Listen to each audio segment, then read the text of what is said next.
పెద్దపల్లి జిల్లా రామగుండం నియోజకవర్గం జనగాం గోదావరికని నడి ఒడ్డున శ్రీ సమ్మక్క సారక్క జాతరకు వచ్చే ప్రజలందరికీ ఇబ్బంది కలగకుండా అన్ని సౌకర్యాలను అందుబాటులోకి తీసుకువచ్చామని దీనికి సహకరించిన రామగుండం ఎమ్మెల్యే మక్కాన్ సింగ్ రాజ్ ఠాకూర్ గారికి ధన్యవాదాలు తెలియజేస్తున్నామని ఆజీవన్ జీఎం లలిత్ కుమార్ ఆలయ కమిటీ చైర్మన్ శ్రీనివాస్ రెడ్డి మరియు ఈవో కాంతారెడ్డి గారు తెలిపారు। ఈ సందర్భంగా వారు మాట్లాడుతూ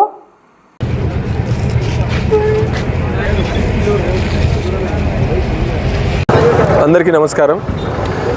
గోదావరిఖని పట్టణంలో గోదావరి ఒడ్డున నెలకొన్న సమ్మక్క సారలక్క జాతర ఎన్నో రోజులుగా ఎదురు చూస్తున్నది రేపటి నుంచి ప్రారంభం కానున్నది। ఇప్పటికే భక్తులందరూ దర్శనాలు చేసుకొని ఆశీస్సులు తీసుకుంటున్నారు।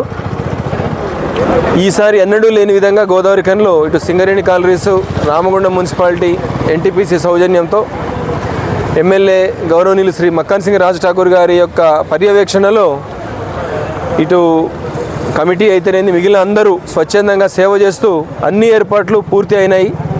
ఇటు భక్తుల కోసం అన్ని ఏర్పాట్లు చేయడం జరిగింది।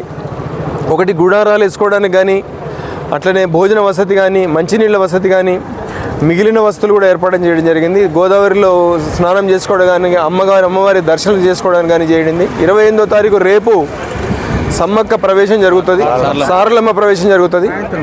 సాయంత్రం ఉదయం పూజతో మొదలవుతుంది 10 గంటల నుంచి। ఎల్లుండి 30వ తారీఖు నాడు 29 నాడు సమ్మక్క ప్రవేశం జరుగుతుంది। 30 నాడు మొక్కులు చెల్లించడం జరుగుతుంది। 31 నాడు వన ప్రవేశం జరుగుతుంది। కాబట్టి గోదావరిఖని, రామగుండం పట్టణ పరిసర ప్రాంత ప్రజలు, పట్టణ ప్రజలు, కుటుంబాలు అందరూ మొక్కులు చెల్లించుకొని అమ్మవారి ఆశీస్సులు తీసుకొని సంతోషంగా ఉండాల్సిందిగా అందరినీ రిక్వెస్ట్ చేస్తున్నాం। Thank you. శ్రీ సమ్మక్క సారలమ్మ జాతర జనగాం గోదావరిఖని పట్టణం నందు మన గోదావరి నదీ తీరం ఒడ్డున వెలిసినటువంటి సమ్మక్క సారలమ్మ జాతర గత 34 సంవత్సరాల నుంచి ఇటు జాతర అమ్మవార్లను నెలకొల్పి ఇటు జాతర నిర్వహించుకోవడం జరుగుతుంది।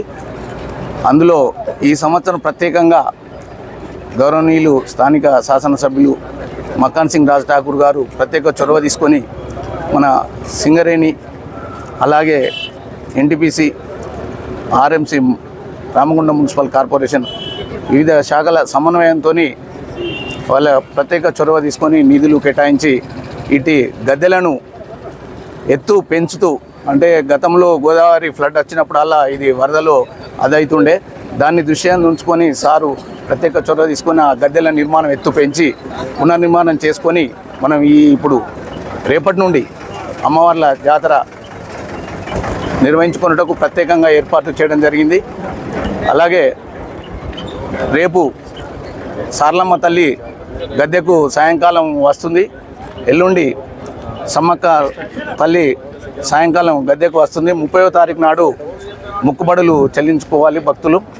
అలాగే 31 నాడు అమ్మవాళ్ళు తిరిగి వనప్రవేశము ఉంటుంది। ఇటు జాతరకు వచ్చే భక్తులకు అన్ని శాఖల సమన్వయంతో అందరి సహాయ సహకారాలతో ప్రత్యేకంగా సుమారు, అంటే గత సంవత్సరం మేము 5 లక్షల వరకు వచ్చిండ్రు, ఈసారి 7 నుంచి 8 లక్షల పైన అమ్మవాళ్ళను దర్శించుకుంటారని అనుకుంటున్నాము। అదే ఆ భక్తులకు వచ్చే విధంగా ప్రత్యేకంగా అన్ని సౌకర్యాలు ఏర్పాటు చేయడం జరిగింది। మంచినీటి వసతి కానీ, అలాగే తడకల పందిలు కానీ, టెంట్లు కానీ, భక్తులు ఎక్కువ సంఖ్యలో ఉండడం కోసం గ్రౌండ్ కూడా పెద్ద ఎత్తున సింగరేణి వారి సౌజన్యంతో ప్రత్యేకంగా చదును చేయించి ప్రత్యేక ఏర్పాట్లు చేయడం జరిగింది। ఇటు జాతరకు విచ్చే భక్తులకు అన్ని శాఖల సమన్వయంతో, అలాగే ప్రింట్ మీడియా, ఎలక్ట్రానిక్ మీడియా కూడా ప్రత్యేక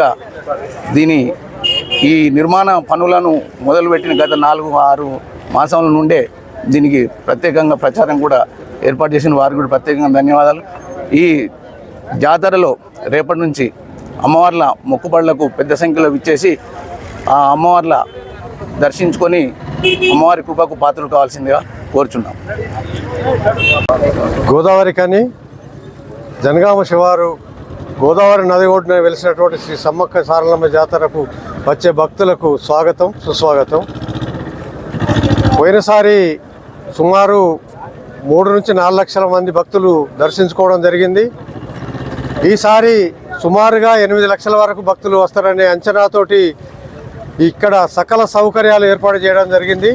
దానికి ముఖ్య కారణం గౌరవనీయులు మక్కాన్ సింగ్ రాజ్ ఠాకూర్ గారి ఆదేశానుసారం సింగరేణి యాజమాన్యం, మున్సిపల్ కార్పొరేషను, ఎన్టీపీసీ ఇందులో సింహభాగం సింగరేణి యాజమాన్యం చేస్తుంది. వారికి ప్రత్యేక ధన్యవాదాలు. మిగతా సంస్థలు కూడా మేము ప్రత్యేకించి ధన్యవాదాలు తెలుపుకుంటున్నాం. 7 లక్షల మంది నుంచి 8 లక్షల మంది వచ్చే అవకాశం ఉంది కాబట్టి అదనంగా షవర్స్ ఏర్పాటు చేయడం జరిగింది. వాటర్ తక్కువనే కాబట్టి ఈ మక్కాన్ సింగ్ రాజ్ ఠాకూర్ గారు ఎమ్మెల్యే గారు నీళ్లు విడుదల చేయడం కూడా జరిగింది. ఎందుకంటే వారు చెప్పినే కాకుండా నేను మిగిలినవి చెప్తున్నా. ఎట్టి పరిస్థితుల్లో ఎవ్వరికి ఎలాంటి ఇబ్బంది లేకుండా మన ఏసీపీ గారు కూడా రోజు పర్యవేక్షిస్తున్నారు. బందోబస్తు కూడా పూర్తిగా ఏర్పాటు చేయడం జరిగింది. ఎవరికి ఎలాంటి హాని జరగకుండా 7 లక్షల నుంచి 8 లక్షల మంది భక్తులు వచ్చి వెళ్ళిపోయే వరకు ఎలాంటి హాని జరగకుండా ఉండాలనే ఉద్దేశంతో అన్ని ఏర్పాట్లు చేయడం జరిగింది. కాబట్టి భక్తులు అధిక సంఖ్యలో పాల్గొని అమ్మవారి కృపకు పాత్రలు కావాలని కోరుకుంటున్నాం. అలాగే 28 నుంచి 31 వరకు జరిగే ఈ జాతరకు మంచిర్యాల, ఆసిఫాబాద్, చెన్నూరు వివిధ ఏరియాల నుంచి, అక్కడ ఛత్తీస్గఢ్ నుంచి కూడా భక్తులు వస్తారు. కాబట్టి అందరూ వచ్చి భక్తులు అమ్మవారిని దర్శించుకోవాలని కోరుకుంటూ అమ్మవారి అందరికీ హృదయపూర్వక నమస్కారాలు తెలియజేస్తున్నాం. Thank you.